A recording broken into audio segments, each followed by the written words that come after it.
Chapter 5, Karma Yoga, Action in Krishna Consciousness. We are active beings constantly making plans for the future.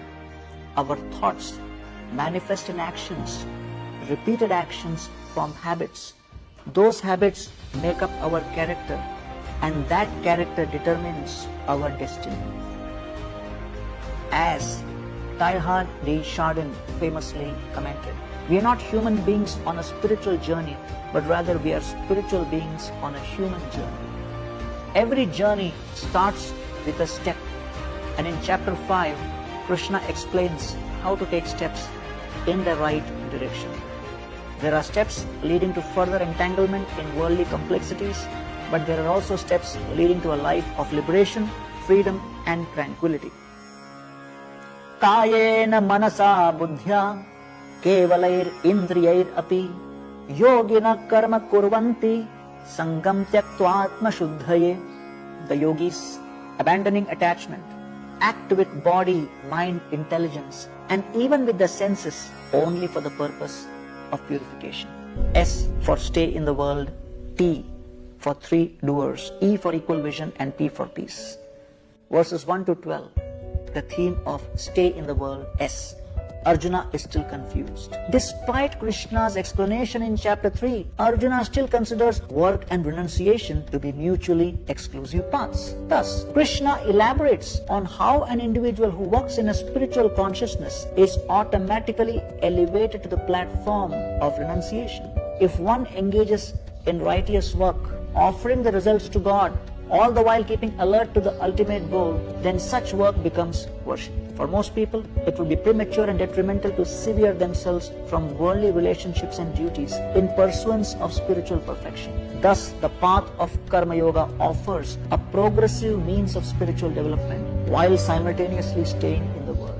Just as a lotus leaf is surrounded by water but remains completely dry, one can stay in the world and still remain aloof from its influences. The next theme, verses 13 to 16, consider three doers, T. While living in this world, however, one can easily assume the mentality that they are the director, the controller, and the breadwinner. In reality, Krishna explains there are three doers in any activity: the individual soul, the super soul, and material nature. What to speak of controlling the results of our activities? We are barely in control of even the physical and mental tools with which we perform those activities.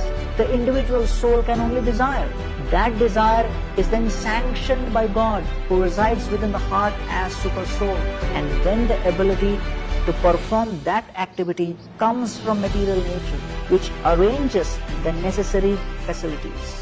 Just as an infant lacks the ability to ride a bike but can still pretend to do so with the help of stabilizers, in this world, the individual soul is constantly supported by the super soul in the heart, who provides all the knowledge, inspiration, and facilities to function. The next, verses 17 to 26, the theme is that of equal vision, E. Since the super soul resides in every living being, the advanced spiritualist is able to see every life form, be it a plant, animal, or human, as a temple of God. In this way, utmost respect is given to every living being.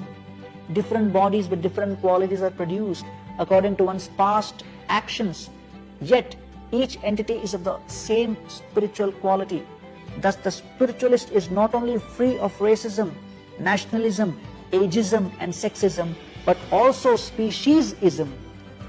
Verse 29 speaks of P or peace. This chapter emphasizes the temporary nature of this stay in this world.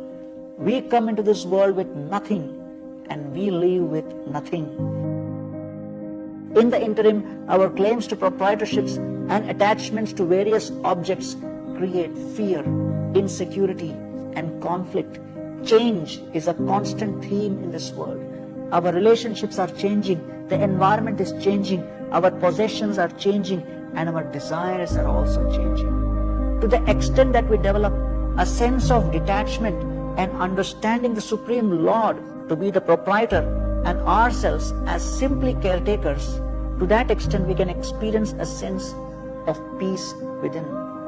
Interestingly, it is this inner peace that brings about global peace A community of individuals who are free from attachment, greed, envy and covetousness is what this world really needs. Bhoktaram yajya tapasam sarvaloka maheshwaram suhridam sarvabhutanam yatvamam shantim richhati. A person in full consciousness of me, knowing me to be the ultimate beneficiary of sacrifices and austerities, the supreme lord of all planets and demigods, and the benefactor and the well-wisher of all living entities, attains peace from the pangs of material miseries.